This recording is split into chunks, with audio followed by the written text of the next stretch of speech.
Good morning, student. This is your class 6, and in this class we will learn fibers to the fabric.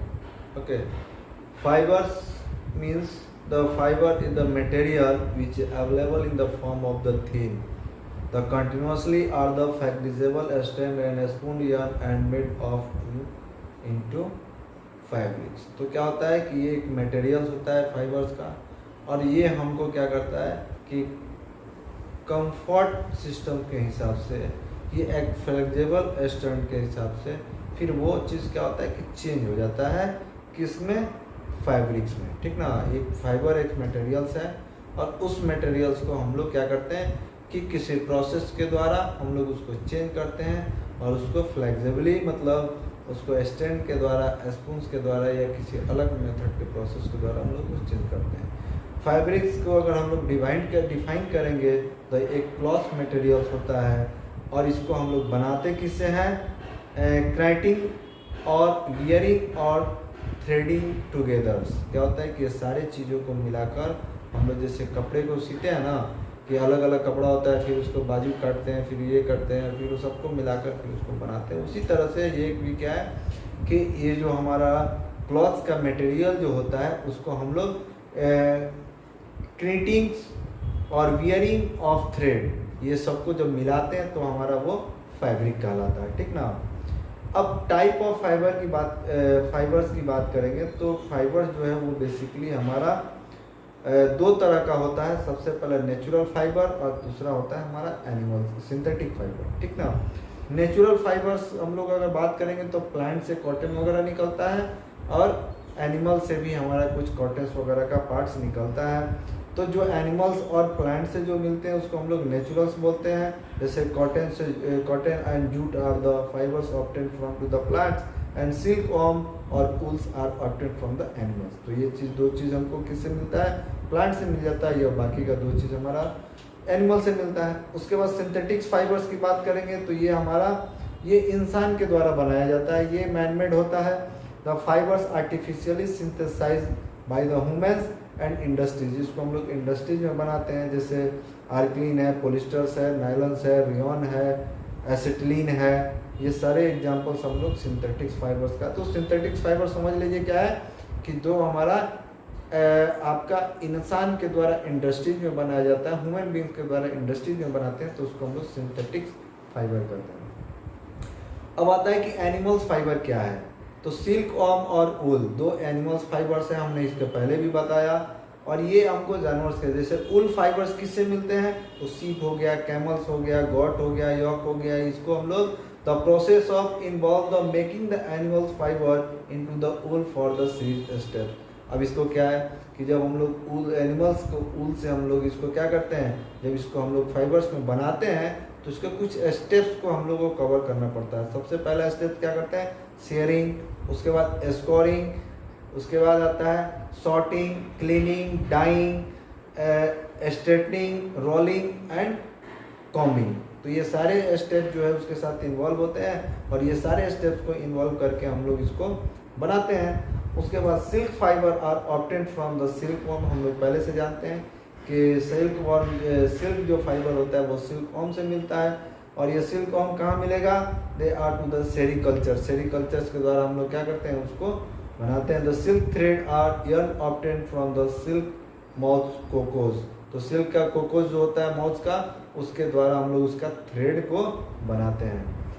अब आता है कि life cycle of the silk warm begin from, मतलब वो कैसे उसका life cycle start होता है।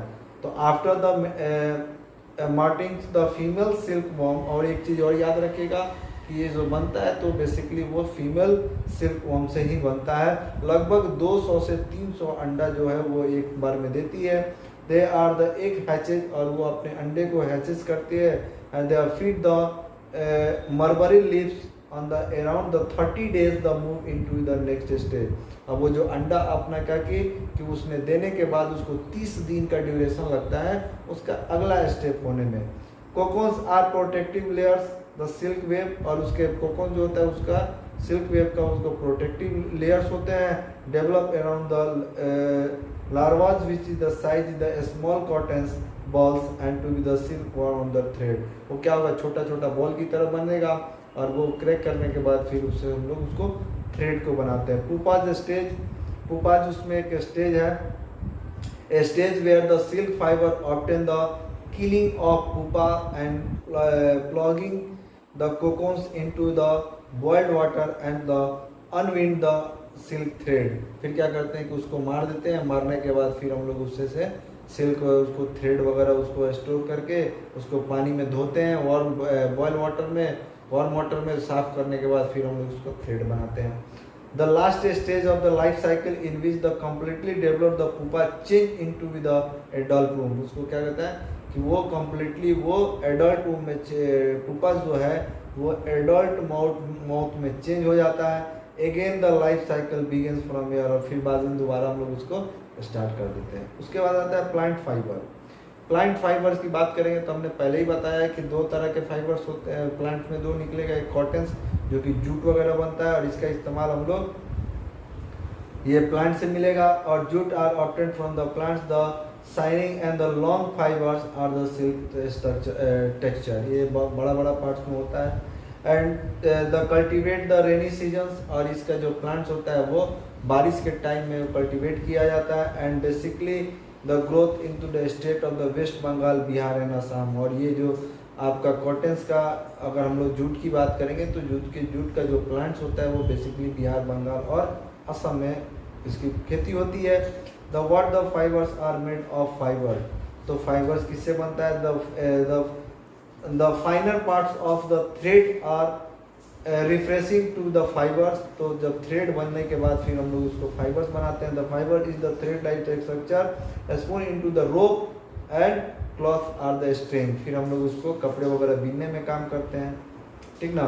Fabric made of the fibres, और फैब्रिक हमने पहले बताया कि ये फाइबर से बनता है। Obtain from the natural and artificial sources से दोनों तरीका से हो सकता है, जैसे नायलॉन्स, रेयन, ये आपका पोलिस्टर्स वगैरह। कॉटन्स की बात करेंगे तो कॉटन यर्न जो है, द कॉटन में आपका यर्न होता है। यर्न सबसे पहले the thin stand are to be the fibres called to the yarn, मतलब उसका पतला पतला जो स्टार्टिंग्स का जो हम लोग लाइनिंग की तरह एक रेशा निकलता है उसको हम लोग यर्न बोलते हैं। Spinning the process of the making the, इसको स्पाइन करके हम लोग इस प्रोसेस को निकालते हैं। फिर cotton is the obtain from the cotton ball, और कॉटन बॉल से ऑब्टेन करते हैं इसको। The taken the directly from the surface of the cotton seed, उसके कॉटन सीड्स होते हैं उसके अंदर से बाहर हम लोग निकाल देते हैं। It is the grown in to the black clayey soils and warm climate, मतलब ये जो इसका जो प्लांट्स होता है वो ज़्यादातर आपका ब्लैक कैली पॉइंट जो काली मिट्टी जो होता है वहाँ पे, और क्लाइमेट जो होता है वहाँ का वार्म होना चाहिए और मिट्टी वहाँ की काली होनी चाहिए, तो इससे हम लोग उसको निकालते हैं, प्लांट्स को ग्रो कराते हैं। उसके बाद आता है कि गिनिंग एक प्रोसेस है।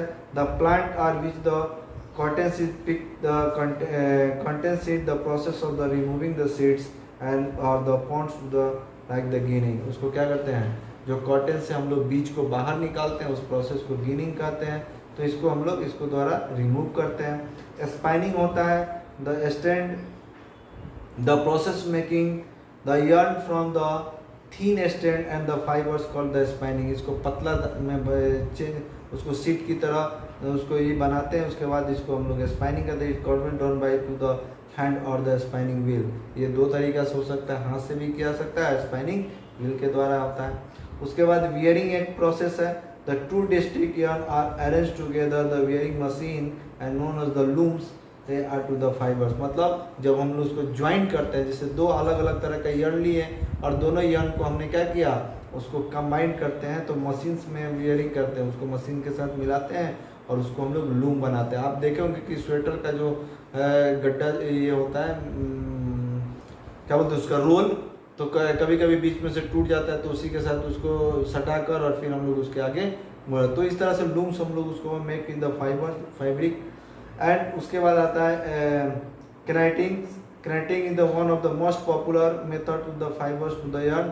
ऐसे निकाला जाता है, it is the process the single yarn is the let the piece of the fabric knows the type of the fabric, तो इस तरह से हम लोग इसको निकालते हैं। उसके बाद टाइप ऑफ द फैब्रिक की बात करेंगे तो कॉटन फैब्रिक होता है, उसके बाद अगर बात करेंगे तो आपका नेचुरल फैब्रिक होता है जिसको हम लोग, और नेचुरल फैब्रिक तो हमने पहले बताया कि जो हमारा नेचर से मिलता है। सिंथेटिक फाइबर हमने बताया कि आपका मैनमेड्स के द्वारा फैक्ट्रीज वगैरह में होता है। इवोल्यूशन ऑफ क्लॉथ्स की बात करेंगे तो एक छोटा सा पॉइंट है, the flexibles are the first put in the clothes in the float by the cotton.